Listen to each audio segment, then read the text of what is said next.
Hello ছোট বন্ধুরা, welcome to cartoon network.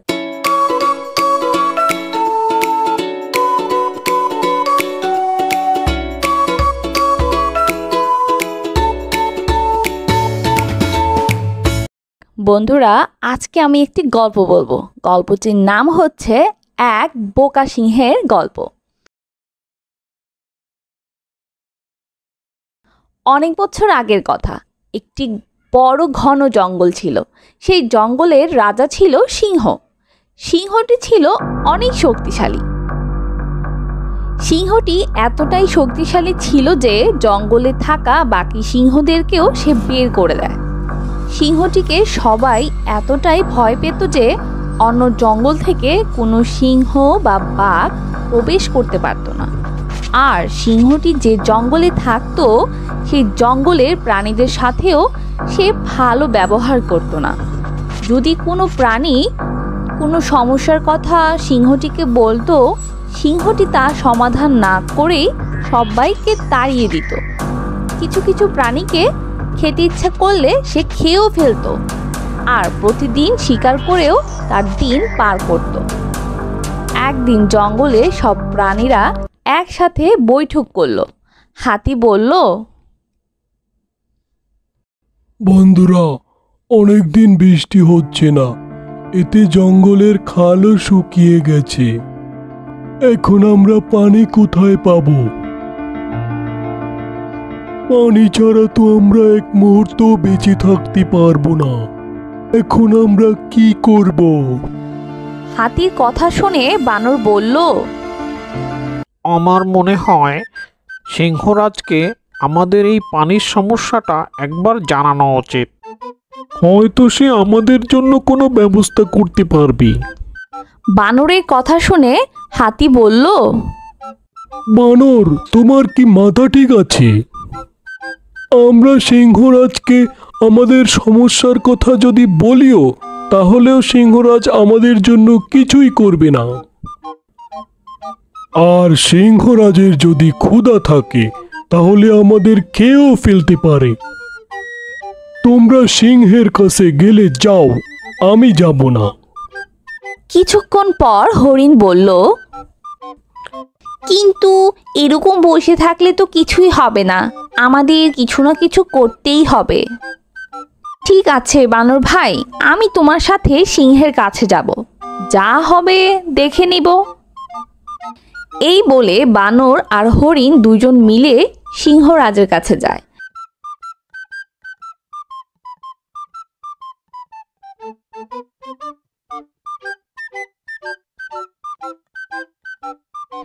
ওই সময় সিংহরাজ গুহার ভিতর ঘুমাচ্ছিল। বানর আর হরিণ সোজা গুহার ভিতর চলে গেল আর সিংহরাজকে ঘুম থেকে উঠালো। বানর বলল, মহারাজ মহারাজ, আমরা জঙ্গলের সবার একটা সমস্যা নিয়ে আপনার কাছে এসেছি। আপনি আমাদের রাজা, তাই আপনার কাছে খুব আশা করে এসেছি। অসময়ে ঘুম ভেঙে যাওয়ায় সিংহরাজের খুব রাগ হলো। এরপরও সিংহরাজ বলল, সমস্যা? কেমন সমস্যা? এইবার বানর বলল, মহারাজ, আমাদের বাড়ির পাশে একটা খাল ছিল। অনেকদিন বৃষ্টি হয় না বলে খালটা শুকিয়ে গেছে। এখন যদি একটা সমাধান না হয় তাহলে তো আমরা পানির অভাবে মরে যেতে পারি। জঙ্গলের সবার পক্ষ থেকে আমরা দুজন আপনার কাছে এসেছি। আপনি আমাদের জন্য কিছু একটা করেন মহারাজ, না হলে জঙ্গলের সকল প্রাণী পানির অভাবে মরে যাবে।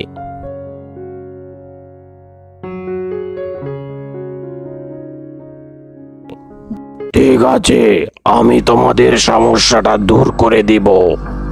তবে এখন তোমরা দুজন আমার সমস্যাটা দূর করো। আমার অনেক ক্ষুধা পেয়েছে। এই বলে সিংহ বানর ও হরিণের দিকে ঝাঁপিয়ে পড়ল আর দুজনকে সিংহের শিকার বানিয়ে ফেলল।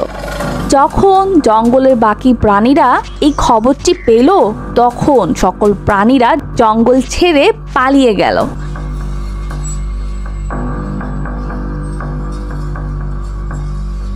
এইভাবেই কয়েক বছর পার হয়ে গেল। সিংহরাজ এখন বেশ বুড়া হয়ে গেছে। আগের মতো এখন সিংহের গায়ে শক্তিও নেই। এখন সে দৌড়াদৌড়ি করে শিকারও করতে পারে না। তাই তাকে অনেকটা সময় না খেয়েও খালি পেটে থাকতে হয়। একদিন সিংহরাজ সকাল সকাল বাড়ি থেকে শিকারের খোঁজে বের হলো।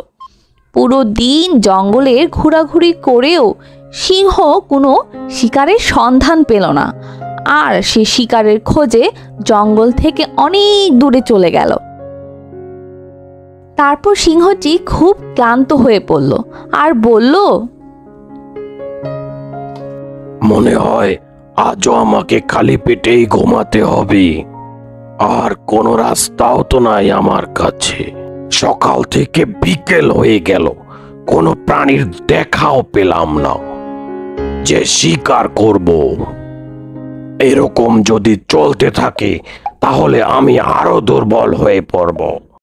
পুরো দিন কোনো শিকার না পাওয়ায় সিংহরাজ অনেক নিরাশ হয়ে পড়ল।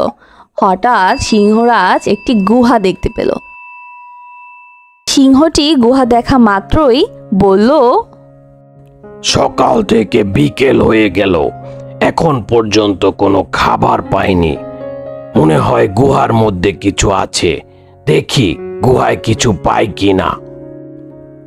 তাছাড়া পুরো দিন অনেক কষ্ট করেছি, ভিতরে গিয়ে একটু বিশ্রাম করে নিব।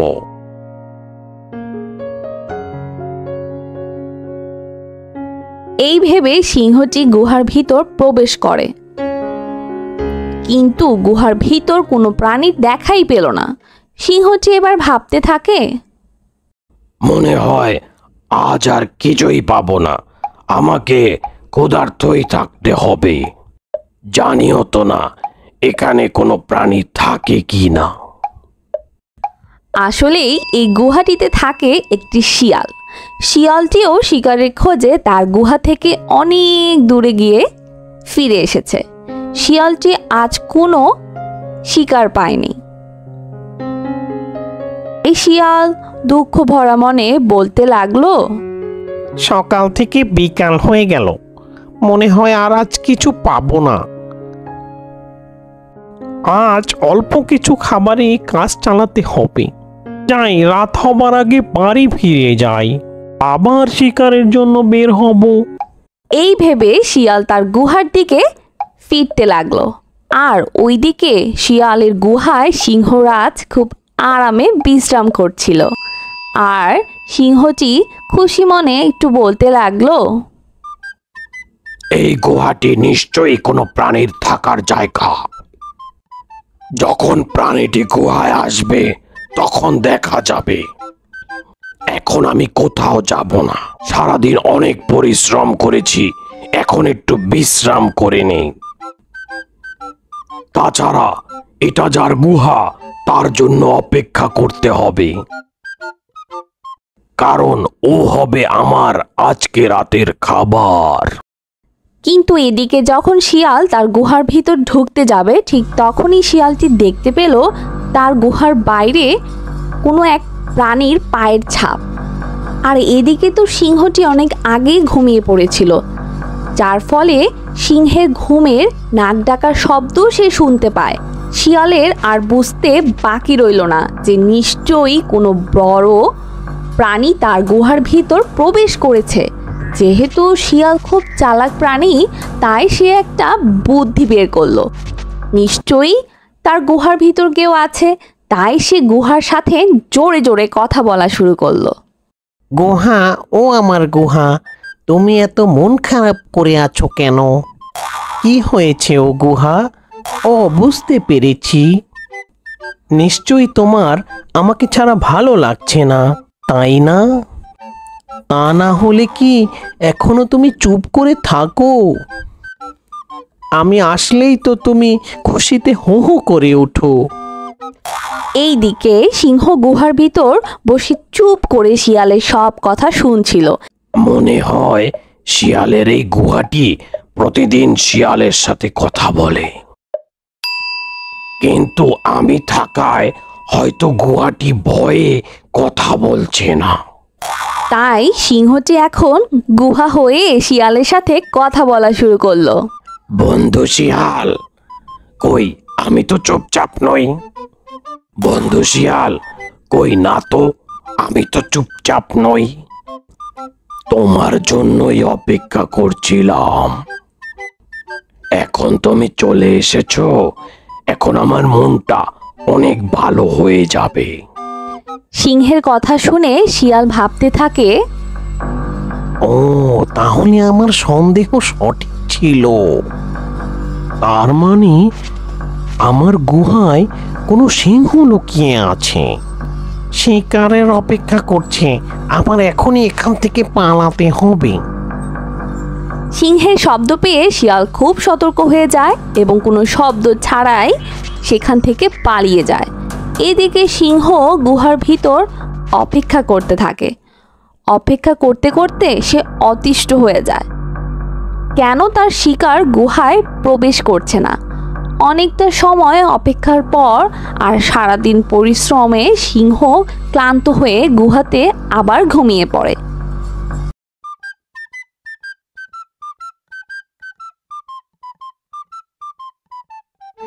পরের দিন সিংহ যখন ঘুম থেকে উঠে, সিংহটি ঠিকমতো দাঁড়াতে পারছিল না, কারণ গত 2-3 দিন যাবৎ সে কিছুই খায়নি, যার ফলে দাঁড়াতেও পারছে না এবং গুহা থেকে বেরও হতে পারছিল না। কিছুদিন এভাবেই অনাহারে সিংহটি গুহায় কাটাতে হয়। একদিন ক্ষুধার্ত ও অনাহারে খাদ্য অভাবে সিংহটি গুহাতেই মারা যায়। এভাবেই হিংস্র সিংহটির জীবনের সমাপ্তি হয়। বন্ধুরা, হিংস্রতা, অসৎ মন মানসিকতা খুবই খারাপ গুণ, যার ফল তোমরা দেখতে পেলে।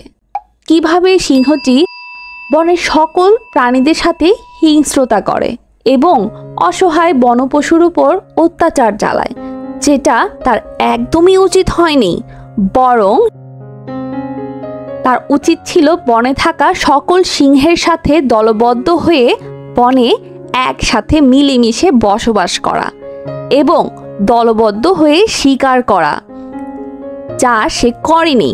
বরং বনের অন্য সকল সিংহদের সে তাড়িয়ে বেরিয়েছে, যার ফলে সে খাদ্য অভাবে মরে গেছে। বন্ধুরা, হিংস্রতা একরক্ষা না করে একতার সাথে দলবদ্ধ হয়ে কাজ করা উচিত। এতে জীবন সহজ হয় অনেক সুন্দর। তো বন্ধুরা, কেমন লাগলো আজকের গল্পটি? আমাকে কিন্তু কমেন্ট করে জানিও। আর চাইলে কিন্তু চ্যানেলটি এখনই সাবস্ক্রাইব করে ফেলো, আর পাশে থাকা বেল আইকনটি কিন্তু প্রেস করতে ভুলো না, কারণ এতে করে নিত্য নতুন ভিডিওগুলো তোমরা পেয়ে যাবে সবার আগে। তো আজকে কিন্তু এখানেই বিদায় নিচ্ছি। সবাই খুব ভালো থাকো। আল্লাহ হাফিজ।